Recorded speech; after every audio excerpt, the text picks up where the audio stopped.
हाँ जी, नमस्कार दोस्तों। आत्मनिर्भर संस्थान की ऑनलाइन क्लासेज में आपका हार्दिक स्वागत। देखिए दोस्तों, हमारी ज्योग्राफी की आज छठवीं क्लास है और हमारी जितनी भी जो क्लासें हमने डाली है हमारे यूट्यूब चैनल आत्मनिर्भर संस्थान के अंदर, वो आपको सभी क्लासें हमारे यूट्यूब चैनल आत्मनिर्भर संस्थान की प्ले लिस्ट में क्रम यानी सीक्वेंस से आपको मिल जाएगी दोस्तों। और हमने आज तक जो भी ज्योग्राफी में पढ़ा है मैं उसका आज फिर से रिकॉल करवाऊंगा दोस्तों, मात्र 5 मिनट में। आप टेंशन मत लो दोस्तों, आपको ज्योग्राफी उंगलियों पर याद करवा दूंगा मैं। और ज्योग्राफी एक ऐसा सब्जेक्ट है, अगर हम इसका साथ छोड़ दें तो ये बेवफा सब्जेक्ट है दोस्तों, ये हमारा साथ छोड़ देगी, इस बात का भी ध्यान रखना।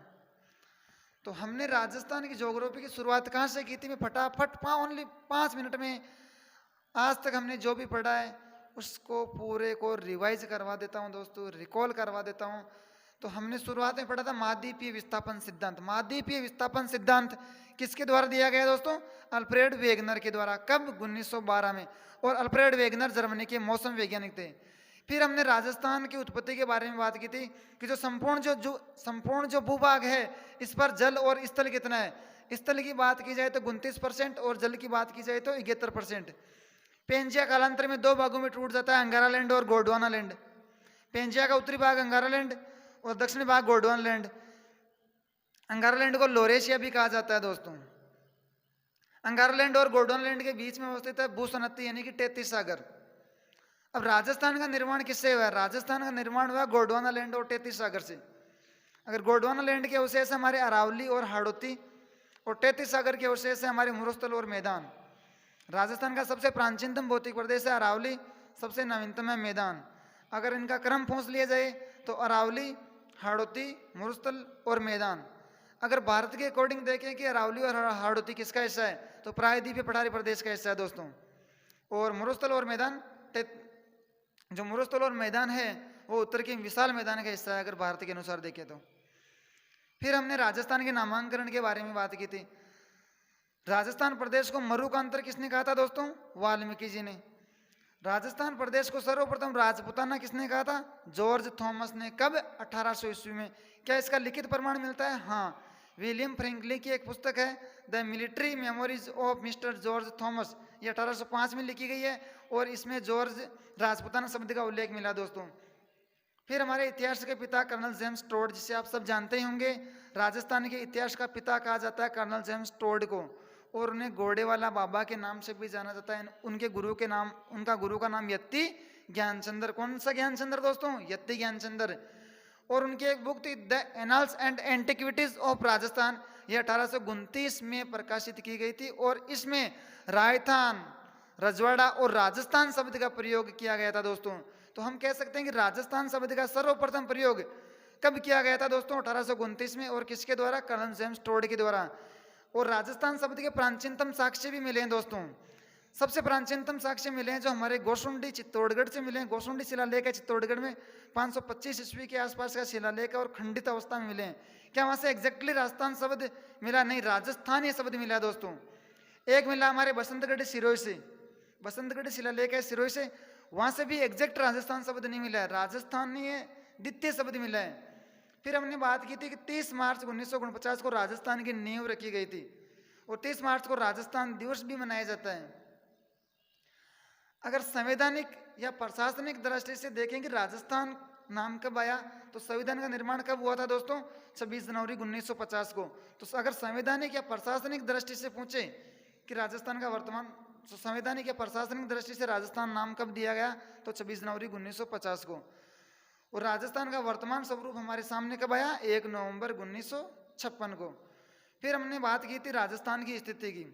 स्थिति में पढ़ा था हमने अक्षांशों के हिसाब से राजस्थान की स्थिति, देशांतरों के अक्षांश के हिसाब से राजस्थान की स्थिति थी उत्तरी गोलार्ध में और देशांतरों के हिसाब से राजस्थान की स्थिति थी पूर्वी गोलार्ध में।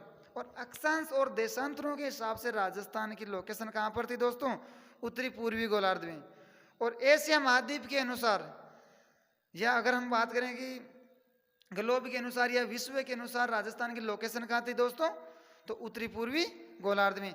एशिया महाद्वीप के अनुसार भी हमने डायग्राम बना के भी देखा था। एशिया महाद्वीप के अनुसार राजस्थान की लोकेशन कहाँ है? दक्षिणी पश्चिम में। और भारत के अनुसार जो राजस्थान की जो लोकेशन है वो उत्तर पश्चिम दिशा में है दोस्तों। फिर हमने बात की थी राजस्थान की लोकेशन, यानी कि राजस्थान की अक्षांशीय स्थिति। राजस्थान की अक्षांशीय स्थिति है दोस्तों 23 डिग्री 3 उत्तरी अक्षांश से 30 डिग्री 12 उत्तरी अक्षांश। राजस्थान का दक्षिणतम बिंदु बोरकुंडा गांव तहसील की बात करें तो कुशलगढ़, जिला की बात करें तो श्री गंगानगर।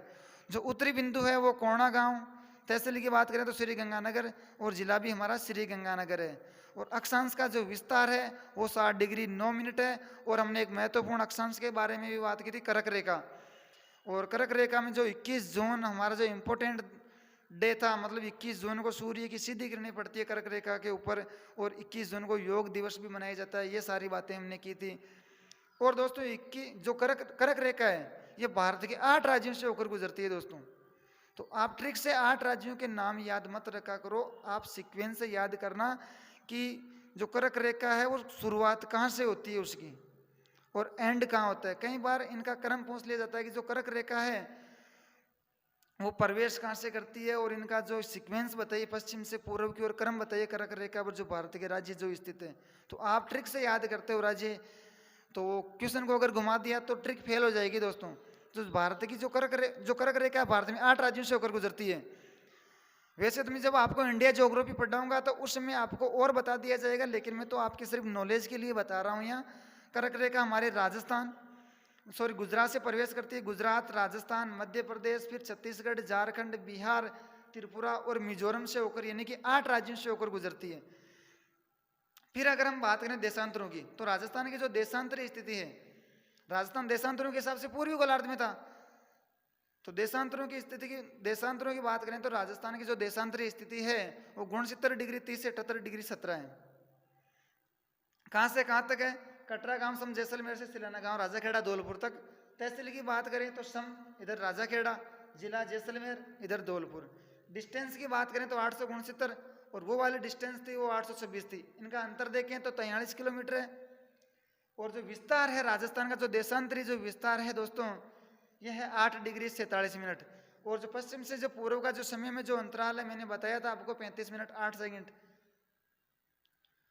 यह तो हो गई हमारी यहाँ तक बात। और कल हम बात कर रहे थे क्वेश्चनों के बारे में, और जो हमारा जो लास्ट क्वेश्चन था दोस्तों, लास्ट क्वेश्चन ये था कि 21 मार्च या 23 सितंबर को जयपुर में हमने 11 घंटे का दिन माना था दोस्तों।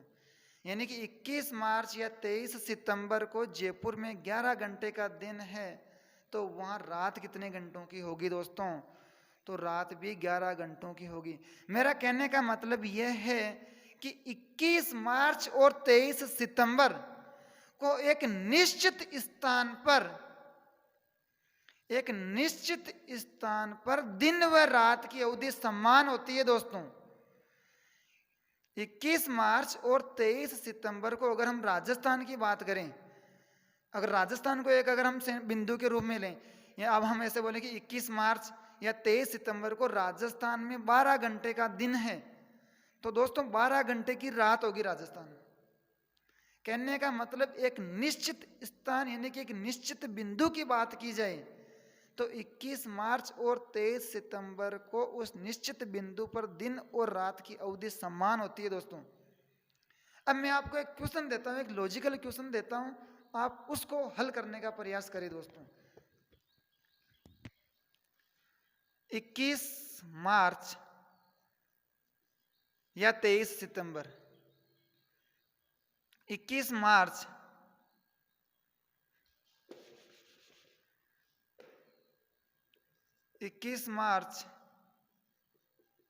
या 23 सितंबर,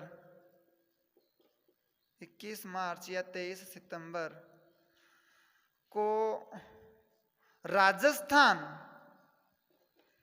राजस्थान के कौन से जिले में सबसे बड़ा दिन होगा? अब मैं आपको ऑप्शन दे रहा हूं दोस्तों। पहला ऑप्शन है हमारे पास श्री गंगानगर। कौन सा नगर है? श्री गंगानगर। दूसरा ऑप्शन है हमारे पास धौलपुर। तीसरा ऑप्शन है हमारे पास जैसलमेर। चौथा ऑप्शन है हमारे पास बांसवाड़ा। सोचो दोस्तों कि 21 मार्च और 23 सितंबर को राजस्थान के कौन से जिले में सबसे बड़ा दिन होगा? श्री गंगानगर में होगा, या फिर धौलपुर में होगा, या जैसलमेर में होगा, या बांसवाड़ा में होगा?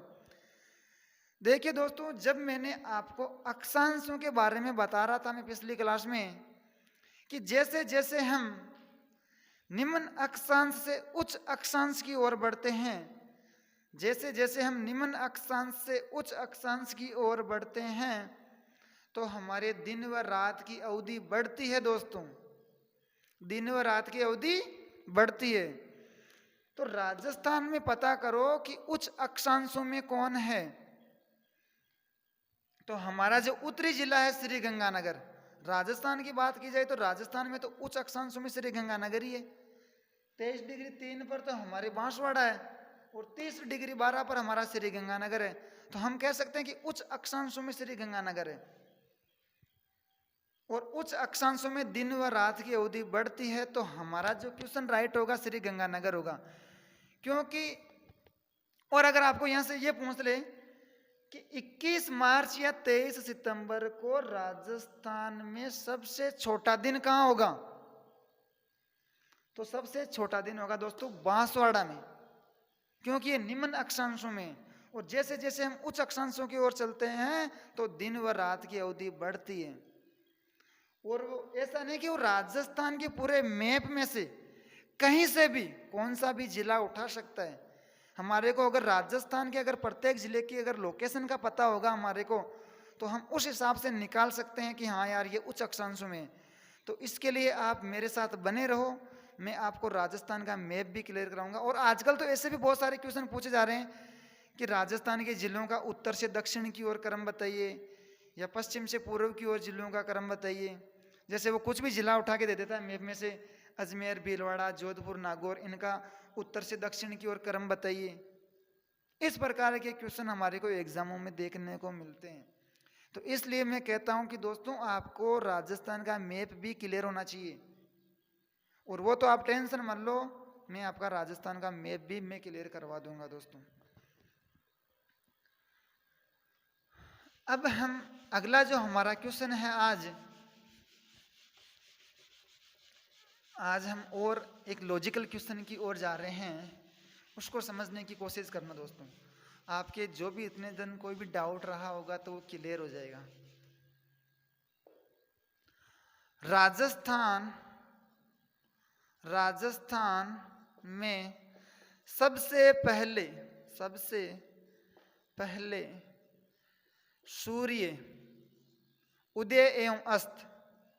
उदय एवं अस्त कहाँ होता है? कहाँ होता है? देखिए दोस्तों, राजस्थान में सबसे पहले सूर्य उदय एवं अस्त कहाँ होता है? मैं बता देता हूं दोस्तों इसका आंसर धौलपुर में। कहाँ होता है दोस्तों? धौलपुर में सबसे पहले उदय होता है और सबसे पहले अस्त होता है। कारण क्या है इसका? धौलपुर में होने का कारण क्या है? देखिए दोस्तों, एक तो धौलपुर राजस्थान का पूर्वी जिला है। एक तो इसका कारण है कि एक तो ये पूर्वी जिला है। और जो पृथ्वी है, दूसरा कारण इसका यह है कि जो पृथ्वी है वो अपने अक्ष पर पश्चिम से पूर्व की ओर जाती है। पश्चिम से पूर्व की ओर अगर जाती है तो सूर्य के पास पहले धौलपुर वाला हिस्सा आता है। तो सबसे पहले जो सूर्य होता है वो धौलपुर पर होता है। तो दूसरा इसका कारण है कि पृथ्वी अपने अक्ष पर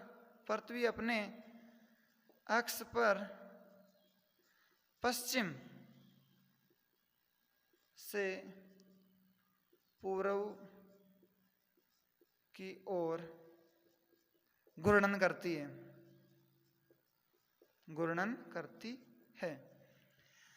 देखिए दोस्तों, मान लीजिए कि यहाँ हमारा जैसलमेर है और यहाँ हमारा धौलपुर है। तो सब जैसे जैसे देखो, पृथ्वी इधर चली, इधर पश्चिम से पूर्व की ओर जा रही है। तो जो हमारा जो सबसे पहले जो सूर्य जो उदय होगा वो धौलपुर में होगा। और अगर आ जाए आपकी क्वेश्चन कि सबसे बाद में सूर्य उदय और अस्त कहाँ होता है, सबसे बाद में उदय और अस्त जैसलमेर में होता है दोस्तों। सबसे पहले उदय हो गया हमारे धौलपुर में, और जैसे जैसे सूर्य आगे बढ़ा, सूर्य तो आगे नहीं बढ़ता है दोस्तों, सूर्य तो स्टेब्लिश्ड रहता है अपनी जगह। पृथ्वी आगे बढ़ती है तो सूर्य ऑटोमेटिक आगे आ जाता है। हम तो ऐसे मान के चलते हैं कि मान लीजिए सूर्य धीरे धीरे धीरे धीरे आगे बढ़ा और जैसलमेर पर आ गया, जैसलमेर के ऊपर, तो जैसलमेर में सूर्य उदय हो गया। जैसलमेर में सूर्य उदय हो गया। और जैसे अगर बाद में बात कर रहा है कि सबसे पहले अस्त, अगर सूर्य इधर जैसलमेर की तरफ आ जाएगा और यहाँ अस्त होने के समय सबसे पहले अगर सूर्य दिखाई देना बंद होगा तो धौलपुर वाले लोगों को दिखाई देना बंद हो जाएगा दोस्तों। तो हम कह सकते हैं कि सबसे पहले उदय यहाँ होता है और अस्त भी यहीं होता है। यहाँ के लोगों को सूर्य दिखाई देना बंद हो जाता है, और जैसलमेर में सबसे बाद में उदय होता है, तो इनके लिए सबसे बाद में अस्त भी बाद में होता है। इनके लास्ट एंड टाइम तक इनको सूर्य दिखाई देता है दोस्तों। क्लियर? राजस्थान में सबसे पहले सूर्य उदय एवं अस्त धौलपुर में, और राजस्थान में सबसे बाद में अगर सूर्य उदय और अस्त की बात करें, बाद में अगर बाद की बात करें तो आपको बताना है जैसलमेर। यहां तक क्लियर?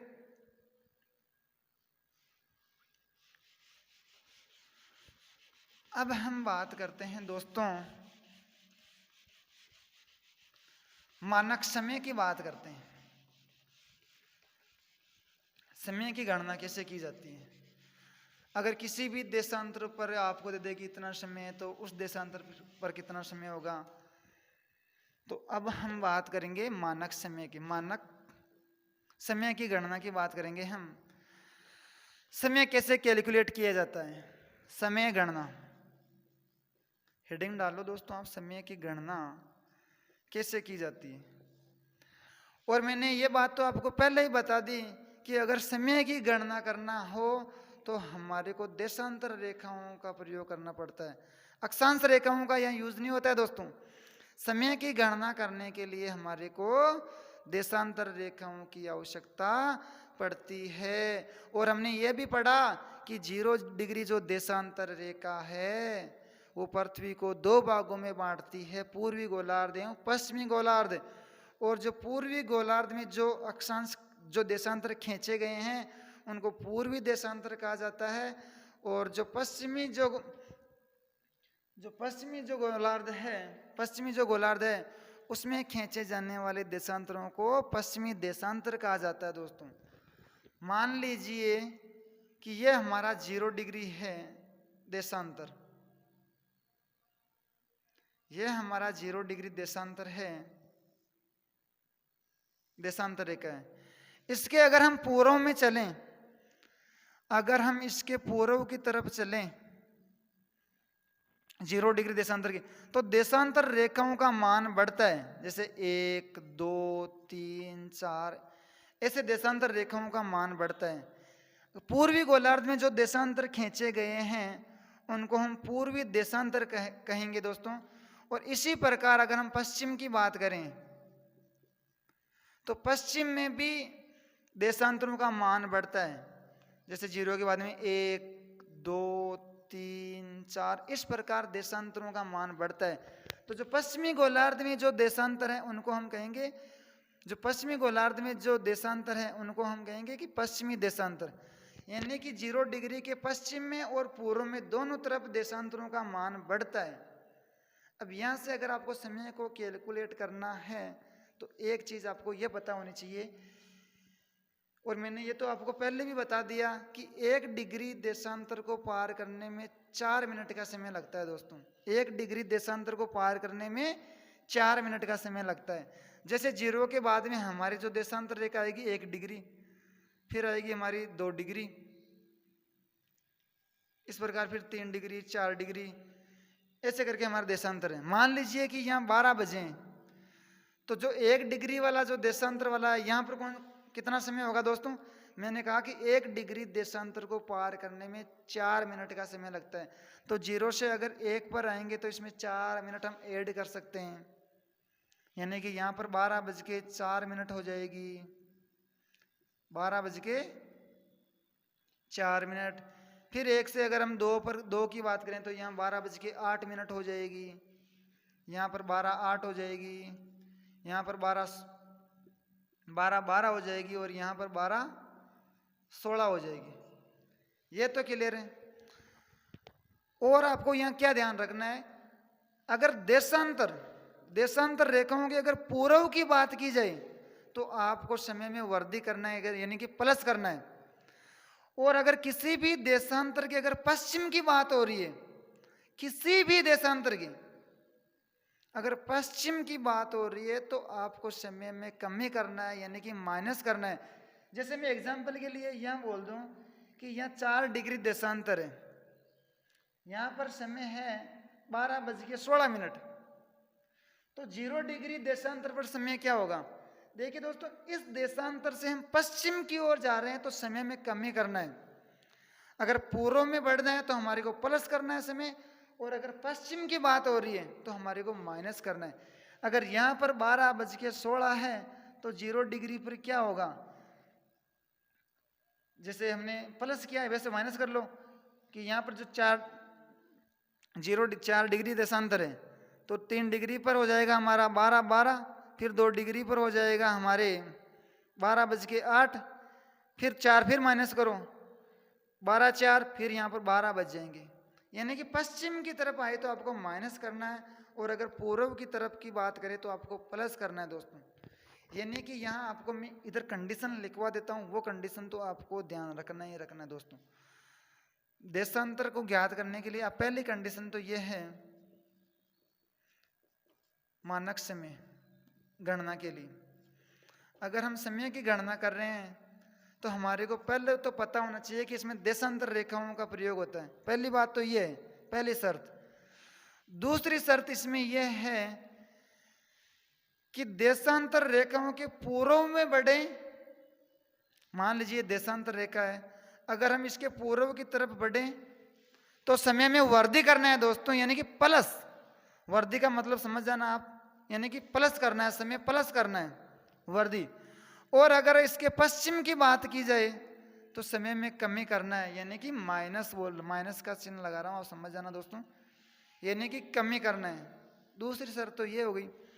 और एक तीसरी शर्त यह है दोस्तों कि जो भारत का जो मानक समय जो दर्शाया गया है वो 82.5 डिग्री जो पूर्वी जो देशांतर रेखा है जो हमारे इलाहाबाद नैनी से गुजरती है दोस्तों, और भारत के 5 राज्यों से होकर गुजरती है, उत्तर प्रदेश, मध्य प्रदेश, छत्तीसगढ़, उड़ीसा और आंध्र प्रदेश। ये भी आप ध्यान रखना, जो भारत की जो देशांतर रेखा 82.5 डिग्री पूर्वी देशांतर रेखा, इससे भारत का मानक समय दर्शाया गया है दोस्तों। 82.5 डिग्री पूर्वी देशांतर रेखा पर मानक समय और स्थानीय समय समान होगा दोस्तों, ये आप गांठ बांध के रख लेना। अगर 82.5 डिग्री देशांतर रेखा पर अगर समय 2 बज रहा है, अगर समय का टाइम 2 PM है तो स्थानीय समय भी वहाँ का 2 PM ही होगा। मेरे कहने का मतलब यह है कि 82.5 डिग्री पूर्वी देशांतर रेखा पर मानक समय और स्थानीय समय समान होगा। समय 2 प्रकार का होता है दोस्तों, मानक समय अलग होता है और स्थानीय समय अलग होता है। तो आप यहाँ तो गांठ बांध के रख लेना कि 82.5 डिग्री जो पूर्वी जो देशांतर रेखा है, यहाँ मानक समय और स्थानीय समय समान होगा दोस्तों। अब ये अगर आपको कंडीशन पता है तो आपके एग्जाम में किसी भी प्रकार से कितना भी अगर घुमा के क्वेश्चन आ जाए तो आप समय को कभी भी गलत नहीं करोगे। आप बिल्कुल कैलकुलेशन अगर सही करोगे तो आपका आंसर बिल्कुल सही होगा दोस्तों। लेकिन यह कभी चेंज नहीं होता है दोस्तों, यह तो आपको याद ही रखना पड़ेगा। इसमें अक्षांश रेखाएं अगर अगर क्वेश्चन की अगर लैंग्वेज अगर कुछ घुमा के आए, पहले वो अक्षांशों की बात करे कि और फिर देशांतरों की बात करे, तो क्वेश्चन में जहां अक्षांश देखे और आपको समय की गणना करनी हो तो अक्षांशों को तो काट ही देना आप, क्योंकि अक्षांश रेखाओं का तो हम प्रयोग ही नहीं कर रहे हैं समय की गणना में, हम बात करेंगे देशांतर रेखाओं की। अब मैं कुछ अलग से आपको एक्स्ट्रा चीजें बता रहा हूं, यहां पर आप सुन लेना दोस्तों। जो 0 डिग्री जो देशांतर रेखा है इसको हम प्रधान मध्याह्न रेखा भी कहते हैं। 1884 में एक अंतर्राष्ट्रीय देशांतर सम्मेलन बुलाया गया था दोस्तों, और उसमें 0 डिग्री देशांतर रेखा को प्रधान मध्याह्न रेखा कहा। और ये ग्रीनविच यूके ब्रिटेन यानी कि इंग्लैंड से होकर गुजरती है, और इसे जीएमटी यानी कि ग्रीनविच मीन टाइम रेखा भी कहते हैं। सभी देशों का जो मानक समय निकाला जाता है वो हमारे 0 डिग्री देशांतर रेखा से ही निकाला जाता है, और प्रत्येक देश का एक मानक देशांतर होता है। और अलग अगर किसी भी देश में अगर देश के एक से अधिक मानक देशांतर भी हो सकते हैं, जैसे हमारे भारत में एक मानक देशांतर है 82.5 डिग्री पूर्व देशांतर रेखा। इस प्रकार अगर हम फ्रांस में या रूस में अगर इधर बात करें मानक देशांतरों की, तो वह मानक देशांतर 11-11, 12-12 मानक देशांतर दर्शाए गए हैं दोस्तों। तो जो भारत का जो मानक जो देशांतर है वो 82.5 डिग्री पूर्व देशांतर रेखा है। अगर आपको पूछ ले कि 82.5 डिग्री जो पूर्व देशांतर रेखा भारत का मानक समय, वो ग्रीनविच यानी कि इंग्लैंड यानी 0 डिग्री जो देशांतर रेखा से जो भारत का जो मानक समय दोस्तों वो 5.5 घंटे आगे हैं। हम कह सकते हैं कि इंग्लैंड में अगर 6 AM का टाइम है तो हमारे भारत में टाइम होगा दोस्तों 6 में आप 5 जोड़ लो 5:30, यानी कि 11:30 बजेंगे। हमारा यहाँ का टाइम होगा 11:30। देखिए दोस्तों यहाँ पर है यहाँ पर मैं आपको इसको मिटा के आपको और समझा देता हूँ दोस्तों।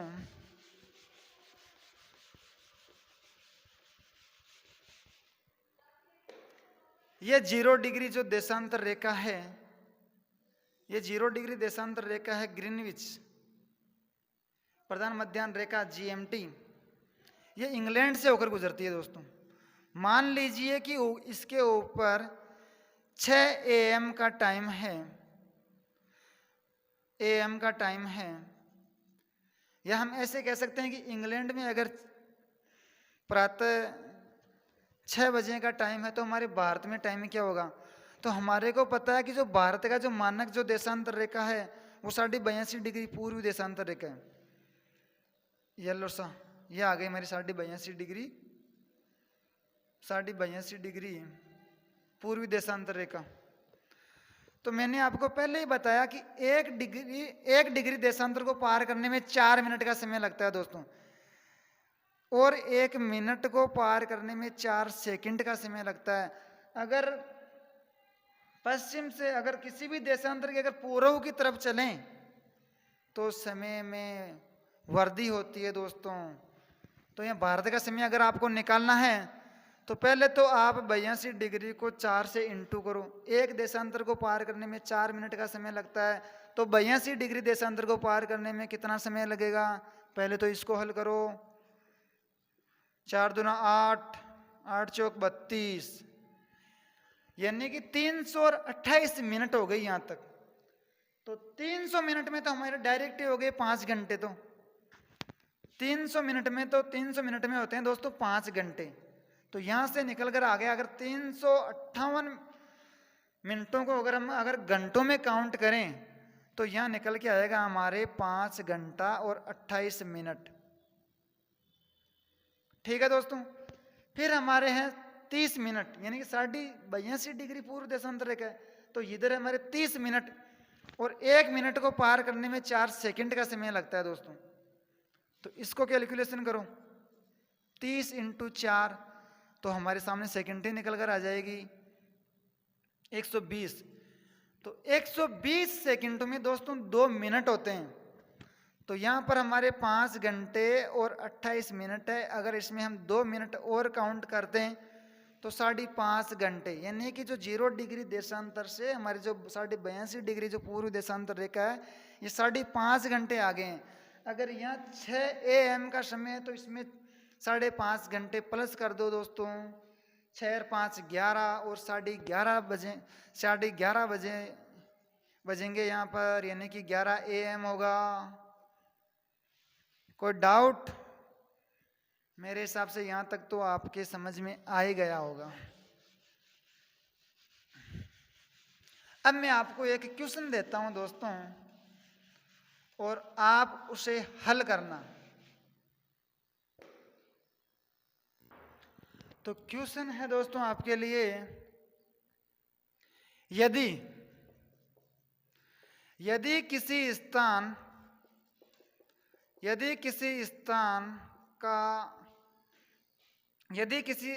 की अक्षांशीय स्थिति 25 डिग्री है और देशांतरीय स्थिति 70.5 डिग्री है,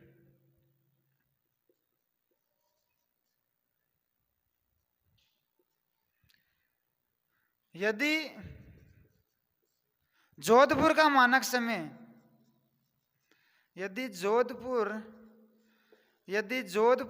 मानक समय दोपहर 2 PM है, तो उस स्थान का स्थानीय समय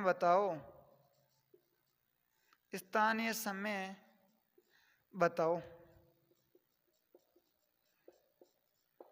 यह हमारे सामने क्वेश्चन है। यदि किसी स्थान की अक्षांशीय स्थिति 25 डिग्री और देशांतरीय स्थिति 70.5 डिग्री है, यदि जोधपुर का मानक समय दोपहर 2 PM है, तो उस स्थान का स्थानीय समय बताओ। अब देखिए दोस्तों, मैंने आपको पहले कंडीशन बताई थी, 4 कंडीशन, उसी कंडीशन के ऊपर यह हल होगा। पहले क्वेश्चन क्या कह रहा है, यदि भी किसी भी स्थान की अक्षांशीय स्थिति 25 डिग्री, तो अक्षांशीय स्थिति तो हमारे को देखते हैं काट देना है, ये तो हमारे को कंफ्यूज कर रहा है। समय की गणना करते हैं तो हम अक्षांशीय स्थिति का यूज नहीं करते हैं दोस्तों। फिर क्या बोल रहा है, और देशांतरीय स्थिति 70 डिग्री है। चलो ठीक है भाई साहब, इसको तो हम ले लेंगे। आगे क्या बोल रहा है, यदि जोधपुर का मानक समय 2 PM है। देखिए दोस्तों, यहां से मैंने आपको पहले ही बताया कि जो भारत का जो मानक समय लिया गया है वो 82 डिग्री पूर्वी देशांतर रेखा से लिया गया है। इसका मतलब हम कह सकते हैं कि 82 डिग्री जो पूर्वी जो देशांतर रेखा है वहां पर भी 2 बजे का टाइम है, 2 PM है। तो अब हम बात करते हैं, यह हो गई हमारे 82 डिग्री, 82 डिग्री पूर्वी देशांतर रेखा। यहां समय है 2 PM। यहां समय कितना है दोस्तों, 2 PM। और मैंने यह भी बताया कि जहां मानक समय और स्थानीय समय 82 डिग्री देशांतर रेखा पर समान होता है, तो यहाँ का स्थानीय समय भी 2 PM है दोस्तों। अब ये बात कर रहा है कि 70.5 डिग्री, 70.5 डिग्री का जो स्थानीय समय है वो कितना है। यदि किसी स्थान की अक्षांशीय स्थिति 25 डिग्री और देशांतरीय स्थिति 70.5 डिग्री है, यदि जोधपुर का मानक समय दोपहर 2 PM है, तो उस स्थान का स्थानीय समय बताओ। यानी कि ये 70.5 डिग्री की बात कर रहा है, यानी कि 70.5 डिग्री यहाँ का स्थानीय समय क्या होगा, ये ऐसे पूछ रहे हैं। और मैंने ये भी बताया कि अगर हम किसी भी देशांतर या अगर पश्चिम की ओर चलें तो समय में कमी होती है दोस्तों। मानक समय तो अगर मानक समय की बात करें तो मानक समय पूरा भारत का एक ही होता है दोस्तों। अगर स्थानीय समय अलग अलग स्थानों के अलग अलग स्थानीय समय होते हैं, तो हम 82.5 डिग्री पूर्व देशांतर रेखा से अगर हमारे को मानक समय या स्थानीय समय अगर किसी भी स्थान का ज्ञात करना होता है तो हम 82.5 डिग्री पूर्वी देशांतर रेखा का हमारे को सहारा लेना पड़ता है दोस्तों। तो अगर हम इधर से इधर आए तो देखिए दोस्तों कितने देशांतरों की कमी हो रही, इनका अंतर देखो, 12 देशांतर। अगर हम 82.5 में से अगर 70.5 देशांतर बाकी निकालें तो हमारे पास निकल कर आते हैं 12। अगर ये 12 देशांतर अगर ये पूर्व से पश्चिम की ओर चलेगा तो समय में कमी आएगी दोस्तों। और मैंने ये भी कहा कि एक देशांतर को पार करने में 4 मिनट का समय लगता है, तो 12 देशांतरों को पार करने में कितना समय लगेगा, 12 × 4, 12 चौक 48। तो हम 2 PM यहाँ पर है तो इधर समय में कमी आ जाएगी दोस्तों, यानी कि 48 मिनट की कमी आ जाएगी। तो हमारे सामने आंसर निकल कर आएगा। अगर हम 2 PM में से अगर 48 बाकी निकाल देते हैं तो हमारे सामने निकल कर आ जाएगा 1:12। तो यहाँ का जो मानक समय होगा, यहाँ का जो स्थानीय समय होगा दोस्तों वो 1:12 होगा। यहाँ पर जो 70.5 डिग्री जो देशांतर रेखा है, यहाँ का जो मानक समय होगा दोस्तों वो 1:12 PM होगा। यहाँ तक कोई डाउट? अब एक क्वेश्चन और कर लो दोस्तों आप, जिससे कि आपके और समझ में आ जाए।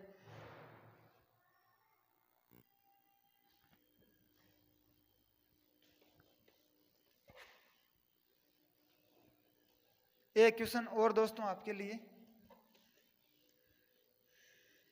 फिर आपके ये समझ में आ ही जाएगा। अगला क्वेश्चन है, यदि राजस्थान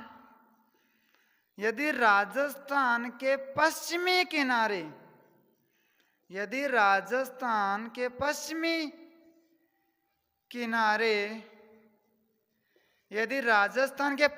किनारे का स्थानीय समय, यदि राजस्थान के पश्चिमी किनारे का स्थानीय समय 11 AM है तो यहाँ का मानक समय ज्ञात करो। देखिए दोस्तों, यहां से पहले तो थोड़ा सा इसने लैंग्वेज चेंज कर दी है। राजस्थान के पश्चिमी किनारे का स्थानीय समय, तो यहाँ पर तो हमारे को कोई देशांतर ही नहीं दिया, तो अब क्या करें? तो हमारे को इतना तो पता है कि राजस्थान का जो पश्चिमी जो देशांतर है वो 69 डिग्री 30 है दोस्तों। तो यहाँ से हम पकड़ लिए इसको। तो राजस्थान का जो पश्चिमी जो किनारा है, मैंने बताया था आपको, सम तहसील कटरा गांव, जिला जैसलमेर, पश्चिमी बिंदु 69 डिग्री 30। तो हम कह सकते हैं कि 69 डिग्री 30 यानी पश्चिमी किनारे का मतलब ये हो गया 69 डिग्री 30 पूर्वी देशांतर।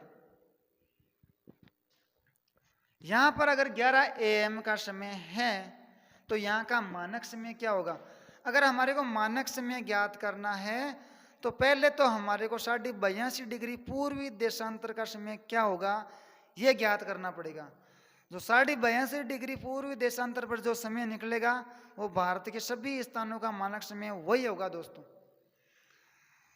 और 82 डिग्री पूर्वी देशांतर रेखा पर मानक समय और स्थानीय समय समान होता है दोस्तों।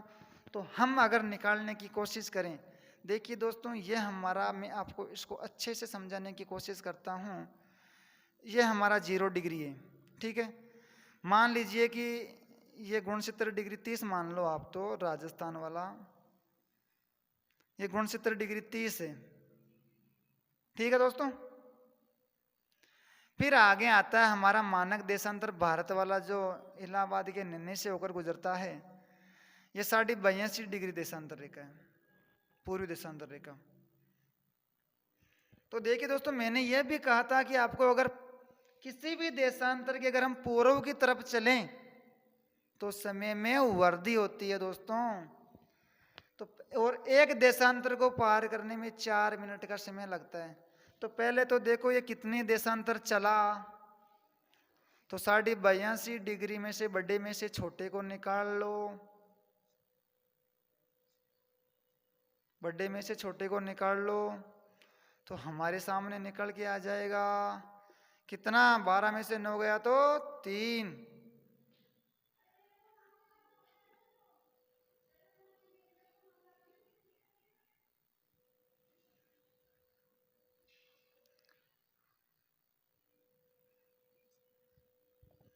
तेरह देशांतरों का अंतर है दोस्तों।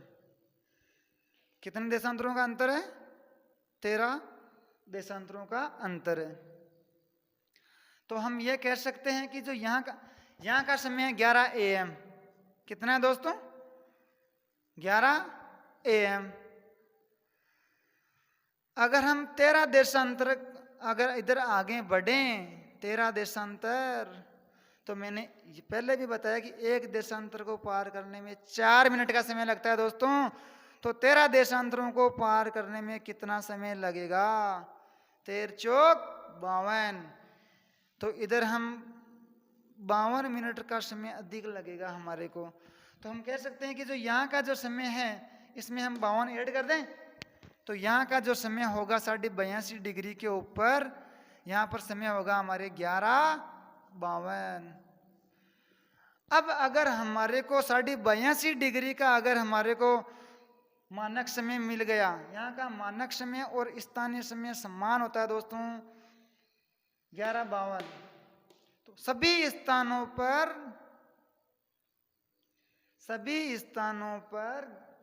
अब सवाल क्या पूछ रहा है, यहाँ का मानक समय ज्ञात करो। तो यहाँ का मानक समय 11:52 होगा दोस्तों, क्योंकि हमारे 82 डिग्री जो पूर्वी जो देशांतर रेखा है, यहाँ पर मानक समय कितना है? 11:52।